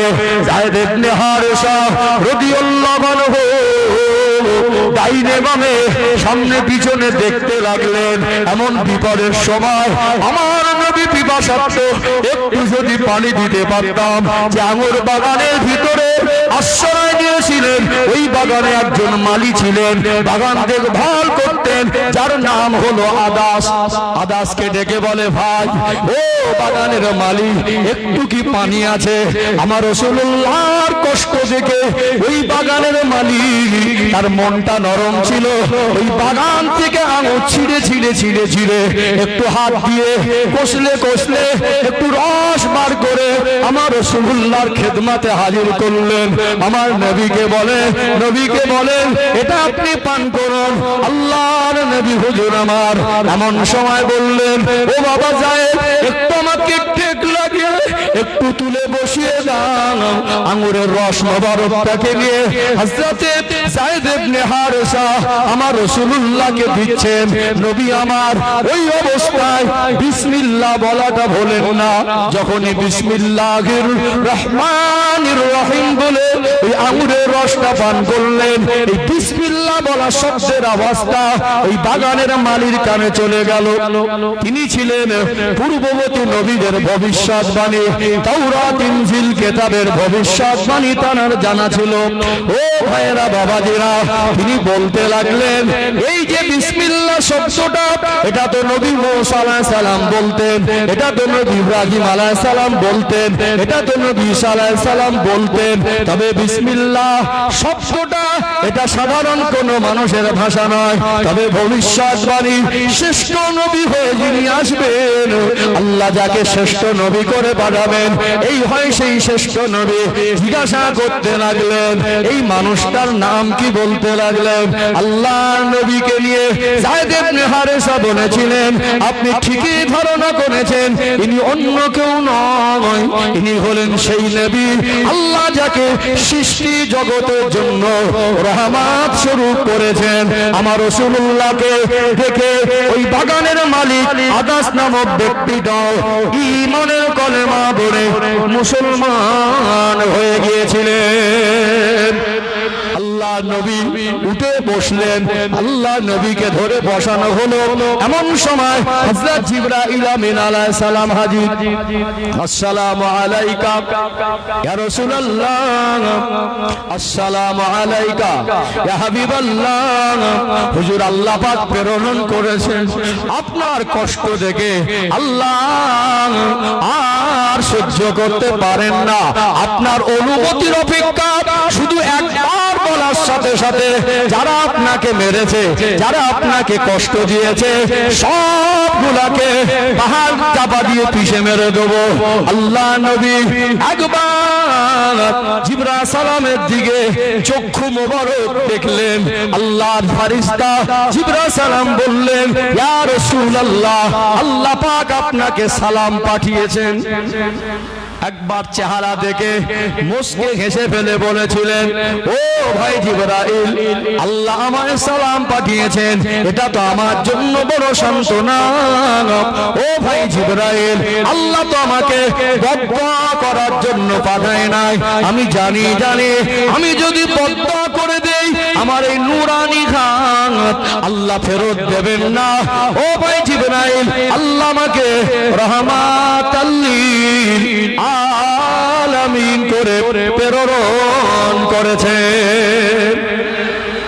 হাত মোবারক তুলে এবারে দোয়া চাইতে লাগলেন, আল্লাহ আমার এই রক্তের বিনিময়ে, আমার এই কষ্টের বিনিময়ে আমি আমার উম্মতিদের নাজাত চাই। কি রহমতের নবী, তিনি বদলা চান না, তিনি বদলাও করেন না, প্রতিশোধও চান না। কত বড় কথা, আল্লাহ পাক আমার এই কষ্টের বিনিময়, আমার এই রক্তের বিনিময় আমি আমার গুনাহগার খাতাকার উম্মতিদের নাজাত চাই। আল্লাহ আমার বিশ্বাস এরা আমাকে সত্যিকারের নবী বলে জানতে পারিনি। যদি আমি জানতাম আমি এদের জন্য কেমন নিয়ামত, ওরা যদি জানতো এদের জন্য আমি কেমন নিয়ামত, ওরা আমায় মারতো না। আল্লাহ ওরা ভুল করেছে, ওরা যদি মরে যায় আমি কার কাছে কলেমার বাণী নিয়ে যাব?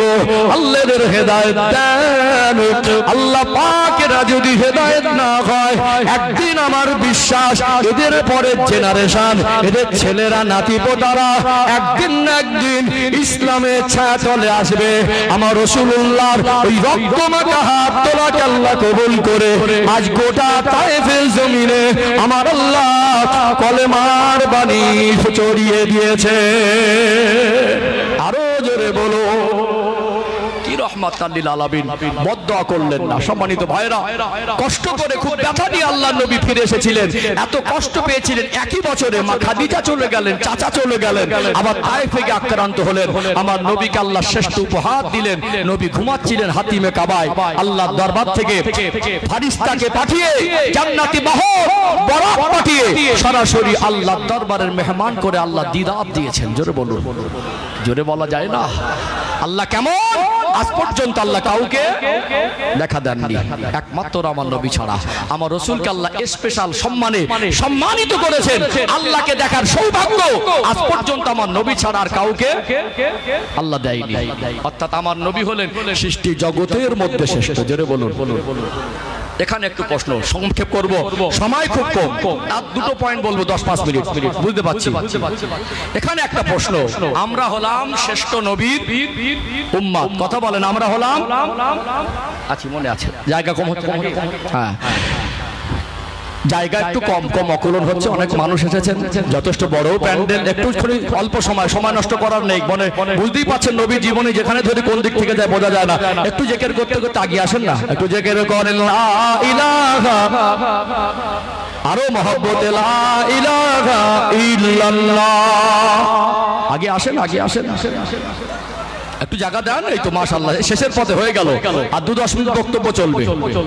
আরো জোরে লা ইলাহা ইল্লাল্লাহ, লা ইলাহা ইল্লাল্লাহ মুহাম্মাদুর রাসূলুল্লাহ সাল্লাল্লাহু আলাইহি ওয়াসাল্লাম। আমরা হলাম কি? শ্রেষ্ঠ নবীর, আমার দিকে খেয়াল করেন, আমরা হলাম শ্রেষ্ঠ নবীর উম্মত। শ্রেষ্ঠ নবীর উম্মত হওয়ার জন্য আমাদের দায়িত্ব আছে না নেই? দায়িত্ব আছে না নেই? আপনাদের মসজিদে ইমাম সাহেব আছে না নেই? আছে না? প্রত্যেকটা মসজিদে ইমাম লাগে কি লাগে না? ইমাম সাহেবের দায়িত্ব বেশি না কম? ব্যক্তি হিসেবে তার দায়িত্ব পালন যদি না করে সমাজের কাছে পৌঁছে যাবে। কি মনে হয়? পৌঁছে যাবে না? জুমার দিন মসজিদে গেলেন, গিয়ে দেখলেন ইমাম সাহেবের দাড়ি পুরো চেঁচে ফেলেছে, কি হবে? আমার কথা কি বুঝতে পারছেন? জুমার দিন মসজিদে গিয়ে দেখছেন ইমাম সাহেবের দাড়ি চাচা, প্রতিবাদ হবে না? ঝামেলা হবে না? সেদিন নামাজটাকে সুষ্ঠুভাবে হবে না ঝামেলা হবে? কি মনে হয়? যার দাড়ি আছে সেও বলবে ইমাম সাহেব দাড়ি চাচলো কেন, আর যার নেই সেও বলবে হুজুর দাড়ি চাচলো কেন।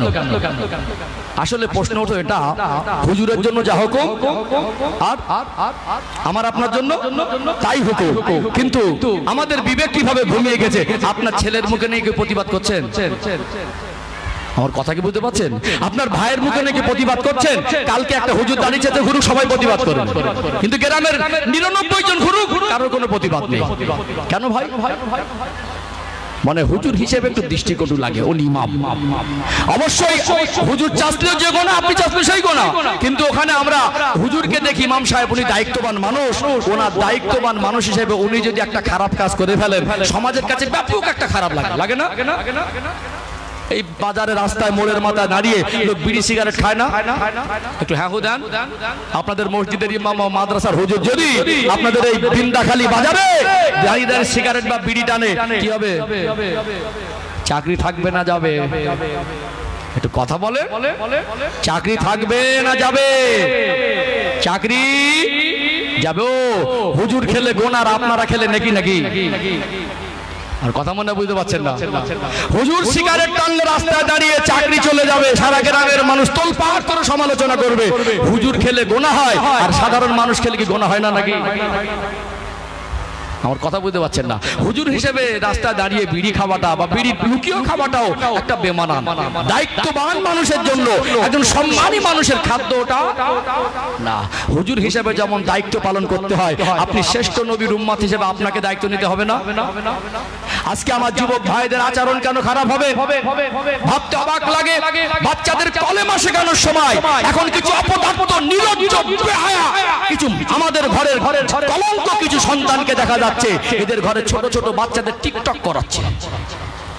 লজ্জা শরম বলে কিছু নেই, মান সম্মানটুকু কিছু নেই। আল্লাহ তোমাকে কুকুর বানাতে পারত, তোমাকে মুসলমান করেছে, তোমার সৌভাগ্য। আল্লাহ মুচির ঘরে, বাগদির ঘরে, মুশরিকের ঘরে, বেঈমানের ঘরে পাঠাতে পারত। তোমার ঘরে নিষ্পাপ একটা ফুটফুটে বাচ্চা, দুটো বাচ্চাকে নিয়ে গান ডিজে জুড়ে দিচ্ছ, নাচছার মোবাইলে রিলস করে ছাড়ছ। ইসলামের তো উপকার করতে বললে না, ইসলামের ক্ষতি করছো। তুমি মদ খাচ্ছ, সিগারেট খাচ্ছ, দুষ্টুমি করছো, নাচানাচি করছো, বদনামি করছো, মোবাইলে ছাড়ছো। আজকে অন্য ধর্মাবলম্বীদের তাদের দৃষ্টিকটু লাগছে, তারা মনে করছে দেখেছি মুসলমানরা এরকম হয়। মুসলমানরা তোমার ওই অন্যায় দেখে ইসলামকে বদনাম করছে। ইসলামের তো উপকার করতে পারিনি, ইসলামের জন্য সাহাবারা জান দিয়েছে, মাল দিয়েছে, আমরা তো এক উপকার করতে পারিনি, বরং আমার কর্ম দ্বারা সেটা করে ফেলছি, আবার রেকর্ড করে ফেসবুকে দিচ্ছি। এইটাকে নিয়ে আরএসএস এর কিছু দুনিয়ার কিছু নিকৃষ্ট অমানুষ আছে, আজকে তারা জাহান্নামার কি, তাদেরকে দেখা যায় তারা ইসলামের দুশমন, আল্লাহর দুশমন, রাসূলের দুশমন, ইসলামকে ধ্বংস করার পরিকল্পনা করে এদের কর্মকাণ্ড ছোট ছোট ক্লিপ নিয়ে ছাড়ে। দেখ মুসলমানদের চরিত্র দেখেছিস? বলছে না, বলে না? তোমাকে মানাচ্ছে? ইমামে যদি বিড়ি খেলে, বাজারে দাঁড়িয়ে বিড়ি খেলে যদি দোষের হয়, ইমাম যদি দাড়ি চাচলে সেখানে আপত্তি হয়, নামাজ দেখতে না করতে গিয়ে, এটা যেমন ইমামের দায়িত্ব একটু টলমটাল হয়ে গেলে তোমাদের কাছে ভীষণ আগুন জ্বলে, ভীষণ প্রতিবাদে সরব হবে। তুমি যে শ্রেষ্ঠ নবীর উম্মত, সেই জন্য তোমার কোনো দায়িত্ব নেই নাকি? তোমার তো উচিত ছিল নবীর আদর্শ আদর্শিত হওয়া, তোমার তো উচিত ছিল নবীর ভালোবাসা করা, নবীর মহব্বত করে অন্তরে নবীর জীবনটাকে পরিবর্তন করা। ইদানিং দেখছি আবার আমাদের ঘরে মা বোনের একটা আপডেট হয়ে গেছে, ভালো। ইদানিং দেখছি পুরুষগুলো বাইরে ঘরে বাঘের মতো ভীষণ শক্তি রুখছে। কিছু চুটে মোস্তান আছে, ভ্যানোলাকে দেখে শক্তি বেড়ে যায়।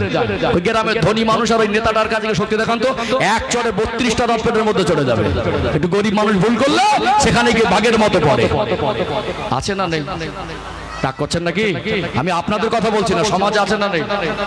বুঝতে পারছেন না? একটা গরিব মানুষ ভুল করলে হাতা গোটায়, মনে হবে ভীষণ বড় হনু, ভীষণ বড় মোস্তান।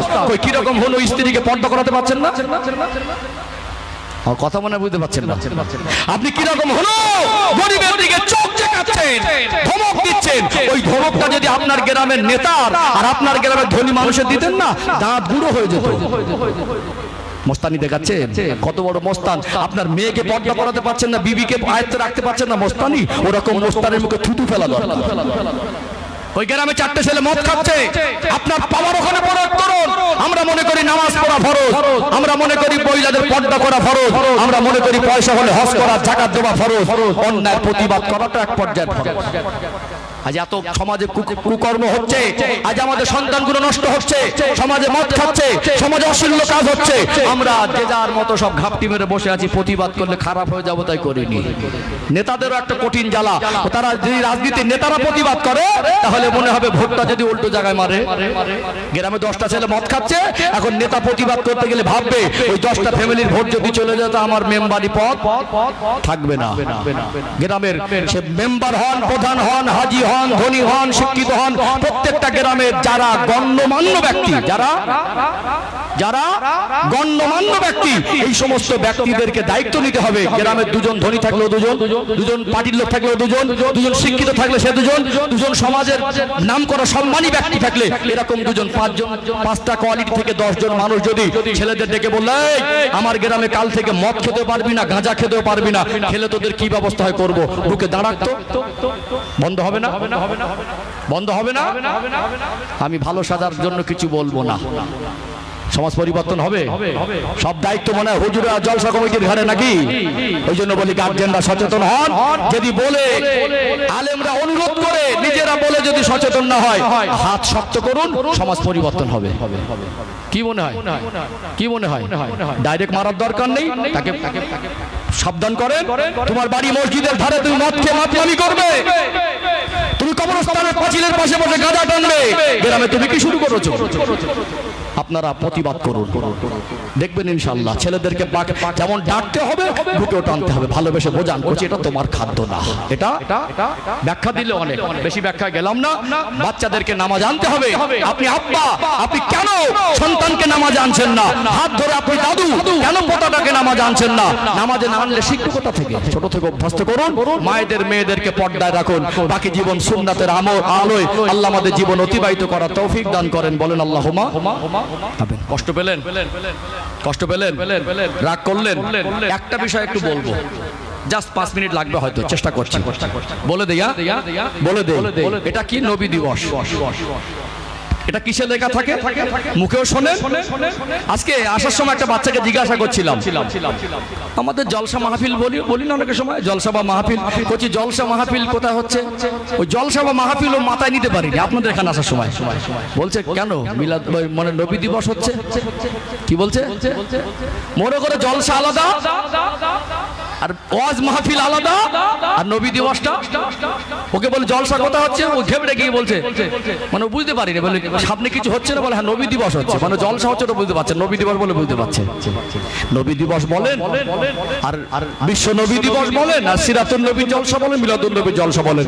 আমরা এখানে যা লিখি আর যা বলি ওটা একটা দিক, আর আমরা এখানে যেটা করি সেটা তো মূল। কি এখানে লিখবো জেকেরের মজলিস মানে খানকা শরীফ, ওর ভিতরে মদ খেলে কি খানকা শরীফ থাকলো? কথা মনে বুঝতে পারছেন না, বুঝতে পারছেন না মনে হয়। লিখবো এটা মানে উপর থেকে একটা গানের আসর, ওর ভিতরে কোরআন তেলাওয়াত করলে তো গানের আসরের লাইনটার মূল্য থাকে না, থাকে কি? তো আমরা নবী দিবস করলেও আজকে দিনে নবী দিবসকে নিয়ে যারা তর্ক বিতর্ক করছে, বিভিন্ন রকম ফিতনা ছড়াচ্ছে, এখানে আমরা যারা আমিরুশ শরিয়াত কুতুবুল আলাম মুজাদ্দিদুজ্জামান দাদা হুজুর কিবলার মহব্বতের মানুষ, এখানে আমরা বাড়াবাড়িও করিনি আর চরম অতিরঞ্জিত কিছু করিনি, আমরা জন্মদিনও পালন করিনি। যা করি মানুষদেরকে হেদায়েতের কথা শোনায়, সুন্নাতের শিক্ষা দেই, কোরআনের শিক্ষা দেই, মানুষকে দ্বীনের পথে দাওয়াত দেই। এর ভিতরে বেদাতের কোনো চিহ্ন আর কোনো লেশ খুঁজে পাওয়া, কারোর চ্যালেঞ্জ থাকলো খুঁজে পাওয়া যাবে না। হ্যাঁ, কেউ নবী দিবসের নাম করে রাস্তায় বের হয়ে ডিজে বাজাচ্ছে বা হারাম কাজ করছে, সে প্রতিবাদ আপনি কেন করবেন? আমরাও করব। আপনি ঘরের কোনায় করেন, আমরা ময়দানে করি। তো অন্যের বোঝাটা এই ফুরফুরা শরীফে দাদা হুজুর কিবলার ভক্ত মুরিদদের উপরে চাপাতে যাবেন না, সাবধান করে দিলাম। তারপরে বলবো নবীর আগমনের মাস, আমরা এই মাসে শুধু নবীকে ভালোবাসি এই নয়, নবীর ভালোবাসা আমাদের নিঃশ্বাসে বিশ্বাসে চাউনিতে ভঙ্গিতে পলকে চলনে বলনে লেবাসে পোশাকে ওটাতে বসাতে আমরা সব সময় অন্তরে হৃদয়ে কলিজায় নিঃশ্বাসও নবীকে ভালোবাসি। জোরে বলো, জোরে বলে, জোরে বলে। আমরা তো 12 তারিখেই করে দিয়ে বন্ধ করে দিতাম, 12 তারিখ হচ্ছে, আমরা তো সারা মাসই করি, সারা বছরই করি না। অন্য অন্য মাহফিল গুলো নবী দিবসের মাহফিল লেখা থাকে না? তোমরা তো লাজ্জে চুলকো না কেন? ফতোয়া দিচ্ছেন তো। জাস্ট দুটো বিষয় ক্লিয়ার করি। আমার নবী যখন দুনিয়া এসেছিলেন, ঈসা আলাইহিস সালামকে উঠিয়ে নেওয়ার পরে 570 বছর নবী রাসূল আসেনি। পয়েন্ট, শেষ পয়েন্ট, ধৈর্য ধারণ করেন, শেষ আনছি। তো ঈসা আলাইহিস সালাম উঠিয়ে নিলেন জীবিত অবস্থায়। 570 বছর যখন নবী রাসূল আসেনি, সেই সময় পৃথিবীর মানুষ অন্ধকারে ডুবেছিল না? বাপ বেটা একটা মেয়ের সঙ্গে জেনা করতো, বাপ বেটা একসঙ্গে জানতো, মেয়েকে কবর দিত। অনেক ইতিহাস আপনাদের মুখস্থ, আমি বেশি লম্বা করে নাই বললাম। নবী আসলেন, কি হলো? আমার নবীকে পেলেন, রহমত হয়ে আসলেন। 40 বছর বয়সে নবুয়ত পেল, দিন প্রচার করলেন। ওই মক্কার মানুষগুলো আমার রাসূলের হাতে হাত দিয়ে মুসলমান হয়েছেন। জোরে বলুন। শুধু মুসলমান না, সাহাবা, নবীর হাতে হাত দিয়ে যারা মুসলমান হয়েছেন তারা শুধু মুসলমান না, সাহাবা। আমরা শুধু মুসলমান না, তারা মুসলমান প্লাস সাহাবা। আল্লাহ নবীর হাতে হাত দিয়ে মুসলমান হলেন, সাহাবা হলেন, নবীকে ভালোবাসলেন, নবীর কথা মতো চললেন। আল্লাহ বেঁচে থাকা অবস্থায় জান্নাতে সার্টিফিকেট দিয়েছেন। জোরে বলুন, জোরে বলে, আটো চিল্লে বলে। তাহলে নবীর আগমনে অন্ধকারে ডুবে থাকা মানুষ সাহাবা হয়েছে, জান্নাতে সার্টিফিকেট পেয়েছে। গোটা বিশ্বের মানুষ ঈমান পেয়েছে। পৃথিবীতে মানুষ ঈমান সবথেকে তার জীবনের দাবি সম্পদ। নবী না আসলে ঈমান পেতেন? ঈমান পেতেন? নবীর আগমন শ্রেষ্ঠ রহমত, নবীর আগমন শ্রেষ্ঠ নিয়ামত। নবী আমাদের শ্রেষ্ঠ শিক্ষক, নবী আমাদের শ্রেষ্ঠ শিক্ষক। যা কিছু শিখতে হয় তাকে মডেল হিসেবে তার থেকে শিখি। এটা সলিড শিক্ষা, জান্নাতের শিক্ষা, জাহান্নাম থেকে বাঁচার শিক্ষা, আল্লাহ রেজামন্দি হাসিলের শিক্ষা। জোরে বলুন, কথা কি বুঝতে পারছেন? নবীর আগমনে বিশ্বের মানুষ নাজাতের রাস্তা পেয়েছে, ঈমান পেয়েছে, সাহাবা হয়েছে, জান্নাতে সার্টিফিকেট পেয়েছে। তোমার বুক ফাটছে? 4টে মেয়ে পর আছে না নেই? একটা মানুষের 4টে মেয়ে আছে না নেই? 4টে মেয়ের পর একটা ছেলে হলো, বাড়ির দরজা জানালা বন্ধ করে দিয়ে কাঁদে না হাসে? একটু কথা বলেন, একটু কথা বলেন। মিষ্টি বিলি করে না? ফতোয়াবাজি করছেন, ওখানে ফতোয়া দিলেন না তো? 4টে মেয়ের পর একটা ছেলে হয়েছে, মিষ্টি বিলি করা বেদাত, দাঁত বের করে হাসাটাও বেদাত। তোমাদের বাড়ির লোক হাসাহাসি করে কেন? এত আনন্দ ভাব কেন? তোমার বাড়ি 4টে মেয়ের পর ছেলে হয়েছে, ওখানে হাসলে বেদাত হবে? ফতোয়া দিয়েছে কেউ? ফতোয়া দিয়েছে? ও 4টে মেয়ের পরে একটা ছেলে হলে, খুশি হলে, আনন্দ করলে সেখানে বেদাত হয় না। নবী এসে মানুষ জান্নাতের রাস্তা পেয়েছে, আল্লাহ সন্তুষ্টির পথ পেয়েছে, ঈমান পেয়েছে। নবীর আগমনের কথা বললে তোমার বুক ফাটে, বেদাত হয়? সাবধান করে দিলাম, হাত যত দূর যায় তত দূর চুলকাবেন, বেশি জ্ঞান দিতে আসবেন না। যারা অতিরঞ্জিত করে তাদেরকে গিয়ে বলুন ফিতনা করবেন না।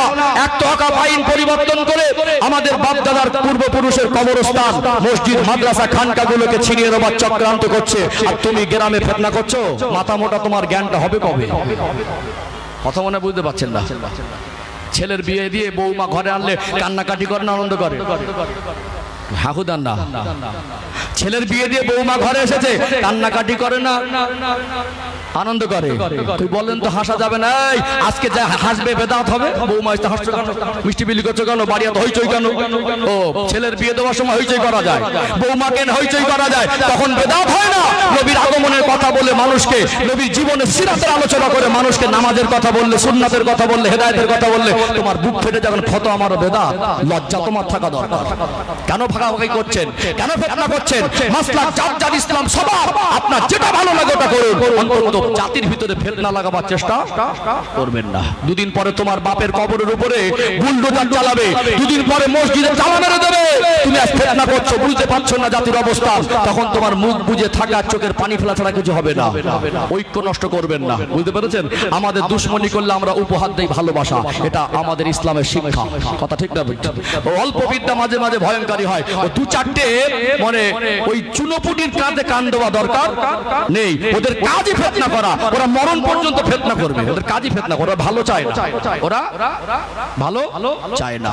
নবীর আগমনটা মানুষের জন্য রহমত, নিয়ামত, শ্রেষ্ঠ নিয়ামত। কিন্তু আমরা সেই আগমনের কথা শুনে আমরা আনন্দ করলে, একটু খুশি হয়ে আলোচনা করলে, আমরা তো কেক কাটছি না, মোমবাতি নিবাচ্ছি না, হাততালি দিচ্ছি না, ডিজে বাজাচ্ছি না। এখানে অজদসি হাত হচ্ছে, তোমার কাছে বেদাত হয় কি করে? ফতোয়া দিতে পারলে বাঁচো নাকি?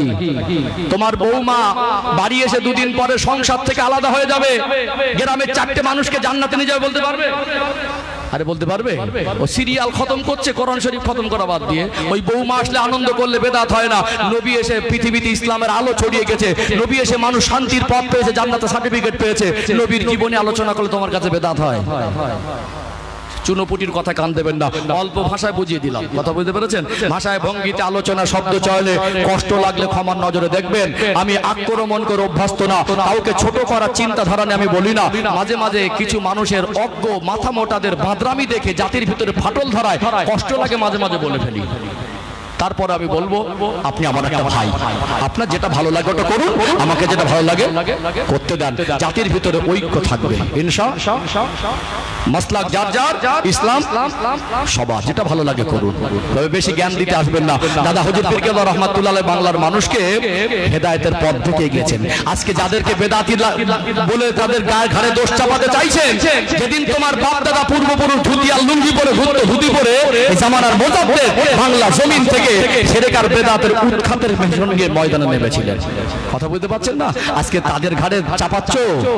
হিস্টোরি জানো? তোমার বাপ দাদা ধুতি পরতো, কলেমা জানতো না, কোরআন জানতো না।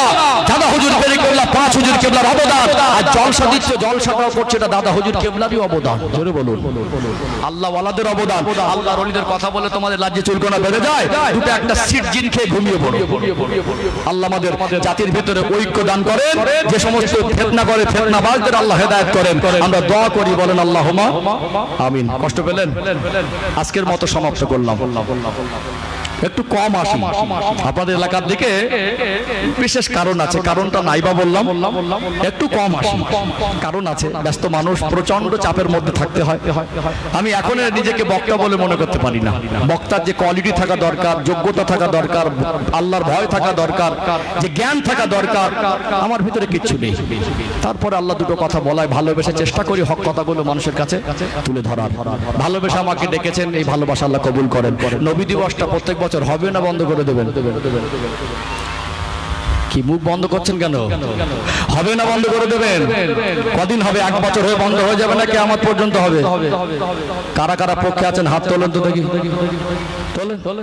দেরি হলে মনে করবো যে জোর করে তোলাচ্ছি। তোলে তাকবীর দেন, নারায়ে তাকবীর। জোরে জোরে আওয়াজ দেন, নারায়ে তাকবীর, নারায়ে তাকবীর।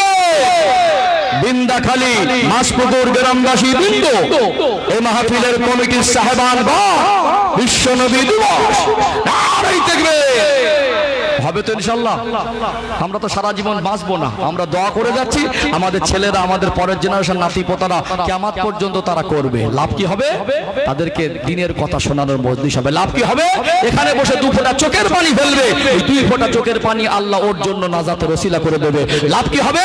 কারণ 2 ফোঁটা চোখের পানি, ওই চোখের পানিটা ওর আত্মীয় স্বজন, মায় মুরব্বী, গ্রামবাসীদের কবরে নাজাতের ওসিলা হয়ে যাবে। জোরে বলুন।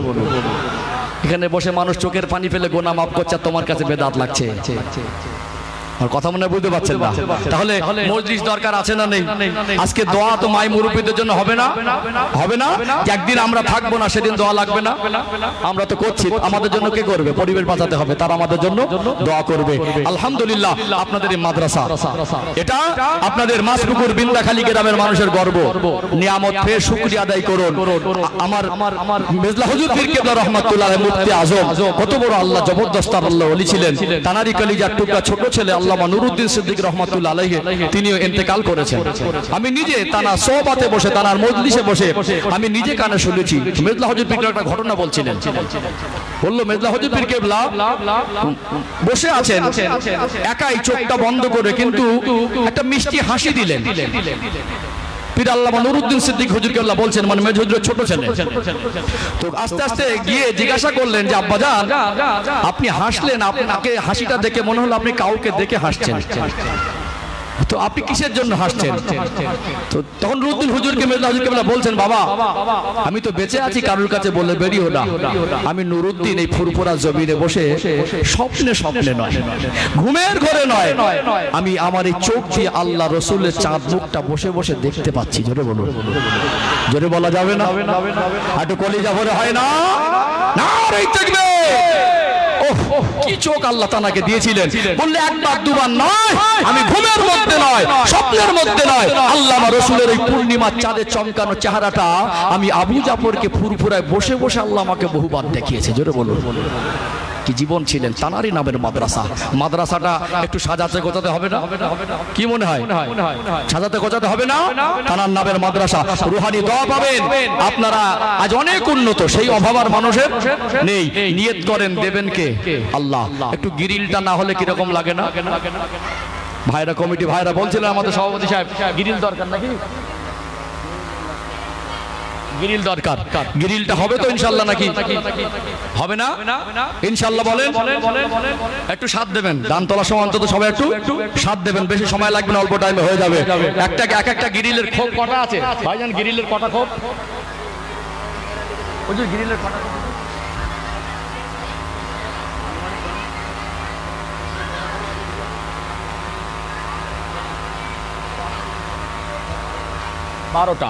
12টা মতো খোপ আছে গ্রিলে। তো 12 জন তৈরি হলে ইনশাআল্লাহ একটা করে হয়ে যাবে। আমরা এইটুকু মনে করি, একটু ক্লিয়ার করে দেই, একজন 200 কোটি টাকার মালিক, তো ওই লোকটা 2 লাখ টাকা দান করতে পারবে না? পারবে তো?